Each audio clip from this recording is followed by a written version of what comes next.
Welcome to Trending in Education. We've been having a bunch of conversations with folks at the Disrupt Ed conference, sponsored by Collegis, and here at the Google headquarters in Chicago.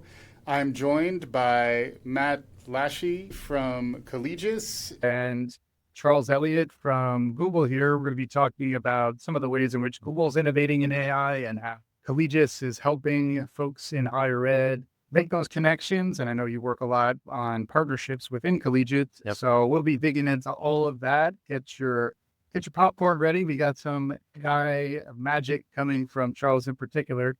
Before we get into that, I always like to get to know people a little bit in their own words. So I think we'll start with you, Matt. Can you catch folks up on who you are and how you got to this point in your professional life? Yeah, absolutely. Been in the higher ed space about 16 years. It's actually part of the team that formed Collegius back in 2013. My background was I was a journalism major in college. So obviously, natural progression. Yeah. So future in data and AI and technology was clearly defined in my college years. But yeah, really at Collegius, my focus is I manage the team that works day to day with our institutional partners and really identifying what are they trying to impact? What are the barriers they're facing?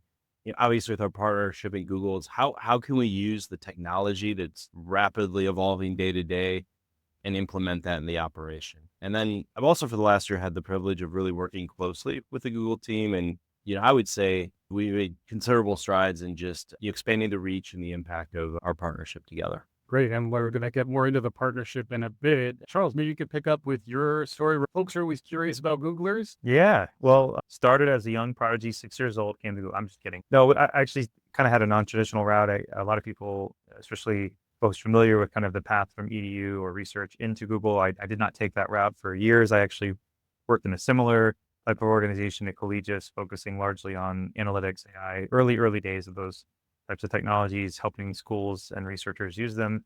Actually got me into a position working as a researcher at an institution and then transitioned into Google, where for the last 5 years, I've helped, Google both try to understand the market needs in terms of what schools from what we call categories, so every learner really need, and really in this moment with AI, focused on how to bring all of those great solution areas, if you will, that Google offers to the learner, and then think of new ways to kind of envision what it means to learn in the future. So I work across the organization from Google Research, DeepMind, Cloud, to kind of bring these solutions to our customers and our partners and work kind of hand in hand to deliver them in various ways. Yeah. And I've talked to folks on the Google education side, and generally those conversations focus on, at least the conversations I've had have been more K-12 oriented. It's interesting, y'all are more focused on higher ed. Can you talk to me a little more about the partnership, how the two of you work together? Yeah. Well, I would say, in just going back a little bit, I think informally, Charles, we've worked together for quite some time. It was probably a couple of years ago, we just said, hey, there's a lot of synergy between Collegius's expertise in enabling solutions and really understanding the ops side of higher ed and the technology and the cloud platform that Google delivers. And so really, I'd say in practice, what we're doing is trying to find where are the opportunities to deploy Google technology to solve some of these complex problems and anchoring that, typically it's always anchored around some sort of cloud-based solution because the data needs to live in a consolidated place. So we typically approach the engagements, I would say, is, kind of a unified front and really, I would say our focus has been trying to keep up with the technology that Google's developing. So every time I talk to these guys, it's like, well, we've come up with these 10 new things. It's like, all right, tell me about those. So it's, the rate of change is phenomenally fast right now. And a lot of the challenge now is around, it's become an engineering problem where before the technology wasn't there yet. Yeah. Now it's here. And the question is, what do you do with it? Maybe just a quick note on Collegius too, like y'all help higher ed institutions with connecting of the dots to some extent. Yeah, it really starts there. And I think what's interesting, with all the conversation around AI, at the end of the day, AI is only going to be as good as the data foundation. And so our first step is how do we unify the data? And that could be LMS data, SIS data, CRM data, financial aid data, and get that in a unified view. At the end of the day, what we're trying to do is at an individual student level, understand like what are all the touch points? How have they engaged with the institution? And then from that point, we can start deploying, personalization and AI solutions that really I think connect with the end user, the student.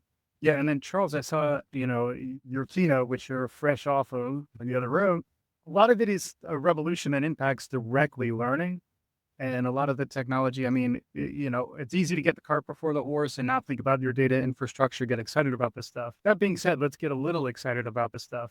I'm a pretty active Gemini user. I can't imagine doing half the things that I do today had I not been empowered by some of this technology. Right. What gets you excited? What's kind of emerging nowadays that you think's most transformational around learning? Well, learning in particular is it's a lifelong thing, right? I think we oftentimes think of it as something you do to, accrue credit, and that credit amounts to a degree or a diploma. And then if you're in the workforce, you'd say maybe it's even required as part of my job. And we know that that is not necessarily going anywhere, but, there's two really, I think, both important areas, and I would say just kind of exciting areas. And one I'll just call out is it's the skill gap, right? So we know that AI, especially models today like Gemini, are trained on, just so much data. And, one of the interesting kind of discoveries early on with these models is just how they're able to make connections between, data that's presented to it, in a new form, but also, just asking general questions about how might a plumber go from a plumber to a CPA. It's just kind of odd that we never really thought of it as that type of tool, but I think that it really opens up the opportunity to take more traditional methods of learning while still leveraging kind of the AI to really do that mapping from where you are to where you want to be. Clearly, institutions play a role in that by saying, well, actually, we can help fill that gap with courses. From an advising standpoint, there's a really great opportunity there, which takes me to my second point, which is that human-computer interaction. I'm just excited about whether or not you think screens are still in the future. And, whether you're talking Kaplan, some other LMS system, we know that those experiences, they're all going to be enhanced. We just don't know what it looks like. So that opportunity is exciting. And as I mentioned in the keynote, even taking existing textbook material and providing it to an AI to say, visualize this differently, show me in a way that's animated, translate it in a way that's helpful to me. It then connects, I think, back more cleanly into the skill gap conversation, which is, I don't see myself in that role. And so help me make connections between the knowledge I have and the mastery, right, to some extent, to where I want to be. And I see this opportunity just as it's massive. AI plays a really great role there. And of course, we need to do all of that responsibly, but we need to do it with kind of the idea that it's not set in stone. There's no perfect way to do it now. We're excited about it. Well, I was just say, Charles, too, going back to Amanda Gully's presentation this morning from ASU, I think she made a great point that the way learning's been delivered is now evolved, right? And you think about it in the context of how relevant is a textbook in the year 2025, and the disservice we've done to learners who that's just not how they process information or learn and understand. And some of the stuff you showed in creating videos on textbooks, and just there's so many ways to connect the information better with the learner, and I think that's a really exciting part to me. Yeah, absolutely. Zio is very cool. I heard you talking NotebookLM, as a podcaster, that kind of lit me up when I first discovered it. Although I did get a little shook at. Yes. How are you thinking about that? The whole notion of the human in the loop seems almost more foundational to learning context. We're almost built to wire into other humans. It's a relational experience. How is Google, how are you guys thinking about connecting that to some of the most important learning experiences of our life, cradle to grave? How are you thinking about it? Yeah, well, it's bigger than a Google problem, right? It takes all of humanity to kind of really dive into not just what's new, but what's important in making those connections between humans and interests and other humans. I think what we've always tried to do is make the data universally and kind of easily accessible. And so that's always been a core mission of Google's. And that really helps, I think, us kind of frame the way that we think about, bringing people and ideas to whether it's new aspirations. So I want to become a podcaster, or I want to become a business owner, and then finding, the right kind of ways to do that. I mean, obviously, the podcast feature in NotebookLM, I got a lot of, messages sent to me when those features came out, like, what's my future? But the reality is that, people will find a way to, leverage technology where it's most beneficial to them. I truly feel that, there's a human connection component always, whether it's, helping me prepare for something where I go interact with another human, or I just simply want to process information in a way that's really helpful. So then I go, communicate in a helpful way. I just see it as these are all great tools to get us closer. And I think, translation has been a barrier for a long time. just the idea that that becomes so much more accessible now, like it solves a very similar type of issue, which is lower these barriers, get people to talk about interesting topics together, learn along the way, right? And I think it's important when we think about this a lot at Google, which is not only how do we do that immediate translation, but how do we make it immersive? Like, how do we get you involved in understanding that language and the kind of the nuance, right, that might exist in some cases when you're using those tools. So it's important for us to, again, lower barriers, but while at the same time think about the learner, because we simply don't want the translation experience to be just that. We want it to be something that's much more immersive and helpful. And active and requires like human agency is another term that I've heard people talk more about, where it's almost like, we have this souped up ride in the AI, but we need to figure out what do we want to do with it and how do we equip the humans with the right skills and capabilities. Maybe taking a step back and looking at higher ed. I know both of you are engaged with a bunch of different types of higher ed institutions. What are you seeing out there? Like, what's emerging? How are folks addressing AI and other challenges? It's certainly a tricky time to be in higher ed as a field. Yeah, I think from an operational lens, to me, schools, the barrier they've always had is resources, whether that's, staffing, financial, to solve complex problems. And to me, the AI is like, this is a great equalizing moment. There's a project we're working on with Google, it's School Out East, and they serve working adult online students. And they get a number of transcripts in, takes them 2 to 3 weeks to do a transfer of credit evaluation. They have a small team that does that. It's generally kind of low value work, but it's critical.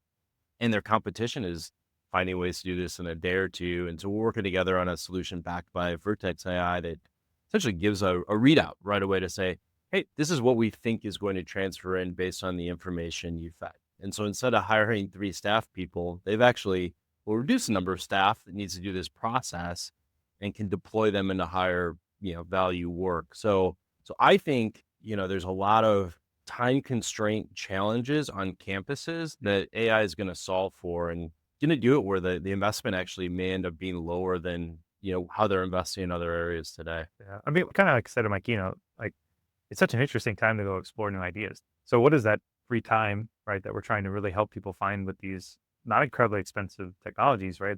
There's a lot more we can do. And so I'm just excited about, and I know vibe coding probably gets used a little too much in some cases. You can vibe anything these days, I feel like, with AI. No, but in all seriousness, I think we have an interesting opportunity. And I find it interesting, like people become passionate about the work they're doing, whether they knew that to begin with, or they just inherently become quite passionate. So if you're trying to serve a student body or a set of faculty or anyone in the campus, and you have a little bit more time, I mean, what could it look like if you had another app that helps you, right, free up more time or helps a leader understand something at a deeper level? And so, we see the opportunity is just, it's immense. And as Matt was sort of saying earlier, and one of the reasons we love partnering with teams like Collegis is the data is critically important, because you really, even when you get there, to then rely on nothing or rely on data that may not have a lot of quality attributed to it. We know that's a big challenge. So we see that time that's being now added as a result of having these kind of tools as a way to kind of accelerate projects that maybe have been on the back burner or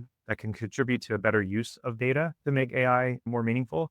And I just think the experiences, I mean, who knows, right? Who knows how many apps someone might create? We also do caution people, like there is a limit. You definitely don't want to, over-index on the vibe coding thing. But if I need a tool, right, it's a sentence away. Right. Yeah, it's kind of mind blowing. I've heard it described as shifting from scarcity to abundance thinking, and with the different mindsets, I think there's also different skills and different maybe models of the learner that are emerging. Where the way we thought about what was a model higher ed student before is probably different now. How are you guys thinking about skills and the future of work, and the fact that stuff that maybe was critical before is perhaps taking a back seat, and things like curiosity and, getting your hands dirty with these tools is becoming more critical. At the same time, there's these experience gaps we're talking about where kids are coming out of college and maybe not equipped as well as they could be for the future of work. What are your thoughts on that? Skills, future of work, the role of higher ed? Yeah, well, I mean, we'll certainly see again this opportunity. We've actually built a solution called Career Dreamer a while ago that kind of showed just a different way of interacting with an AI system that helps identify skills and skill gaps. And again, as I said earlier, it's an opportunity, of course, for schools to step in and say, we've kind of thought about, the interest students have in, again, a career and how to kind of back into that. There's a lot of talk right now on AI fluency, which is kind of this notion of, I want to go into an accounting class, but I really want to leave with not just knowing what accounting means, but like, where does AI live in that space? How will it sort of evolve? And so while the demand or the interest for courses in the kind of most, purest sense, right? So I want to learn about something and these concepts, these topics, that infused with AI is a big kind of talking point right now for a lot of leaders and faculty and even students, which is to say, when I go and take a course and I'm going to be graded, a lot of expectations again around how much of that will really help me as I enter the workforce. And so the skill piece is, well, again, not set in stone or not maybe fully understood yet as it relates to AI.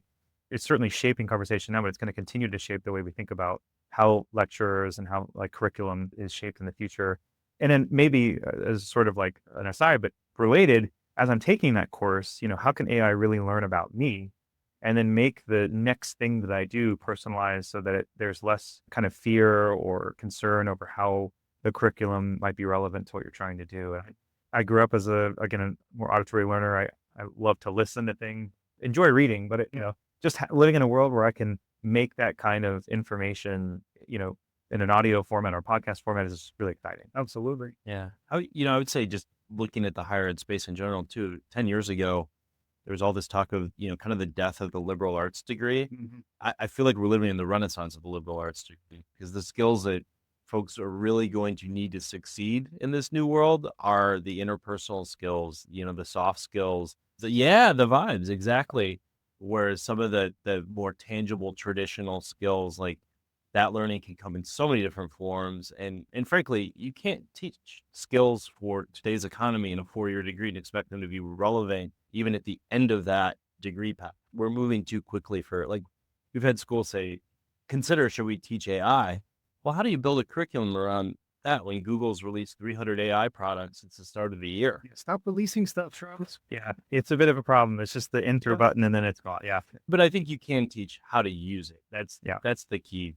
And it's almost like we're elevating to like mindset level education where like you kind of need to reframe it. I've heard the phrase paradigm shift come up a lot. And I think it's real, where, folks are talking about how the internet was the last step change in terms of technology. But even then, I'm old enough to remember how it rolled out. It was kind of slow, fits and starts. There were still the old modems, and now the pace of change is so much faster. It's a challenging time for leaders, and maybe as we're, rounding out the conversation a little bit, advice for folks who are leading in higher ed, who are trying to get out ahead of this, and it can be overwhelming. My one piece of advice is keep showing up. Don't hide from the reality. Part of the job of a leader is to address the complexity, address the hard things. Thoughts from the two of you? Yeah. One is you're not going to accomplish it all in a day. From our perspective, it's like really define what you're trying to solve for, and it can be big or small, and just try different use cases. Proof of concept is fine in this. We're battling with this operational concern in our recruitment, area. All right, let's figure out a solution for that and just do it step by step. But I think to say, we're going to do it all at once, like that's just not a feasible thing for schools to think about. Perfect is the enemy of the done. And it's also like, you're never going to be done. Like things are going to change. Whatever you build today is going to be disrupted. So you got to get comfortable with that lifelong learning. It's also the 4-year education bolus that's supposed to supply you for the next 60 is really changing. And it is really more cradle to gray. Well, I think now's the moment to really be just incredibly passionate about the problem. And the problem is that education is being pushed and pulled in many different directions. There's a lot of external drivers or factors for concern, but I think the leadership positions need to be thinking about really how to leverage what's out there now to help. Like we rely so much on all sorts of technology, but to turn away from the opportunity to scale knowledge and pursue knowledge, both for yourself and for the people that you serve, these students, these faculty members. I mean, there hasn't been a better time to do that with probably in support of, right, like a lot of your peers. And so I think leaning in, being curious, as I said earlier, and my keynote is really important, but being obsessed with the problem, I think is really key. And the problem may not be as big a problem for some institutions. We hear quite a bit that some problems are around funding, some are around just, attrition, but let's just be honest. I think, if an institution is stood up to help serve these students in the pursuit of their knowledge, let's make sure we're obsessed with that. Yeah. Focusing on problems, being ambitious about the problems, but then being optimistic around how you can address them. Amazing stuff. Final thoughts, takeaways as we wrap up here? Yeah. Well, I think, just to even piggyback on Charles' point, and we've both been in the space a long time. My optimism is I have not seen more urgency in our sector to evolve than I have in the last year. I think there's finally acknowledgement that the way we've always been doing things is just not a sustainable way to exist, now, 5 years from now, 10 years from now. So I'm very encouraged with, the motivation and the speed at which campuses are making decisions, which has historically been, a real challenge. It's been safer to not move, and now it's becoming riskier to not move. Final thoughts? Yeah, like I said, lean in. Right, now's the moment. Whether you've got kids, you support kids as part of your job or job function, lean in. Again, be excited, pursue it responsibly.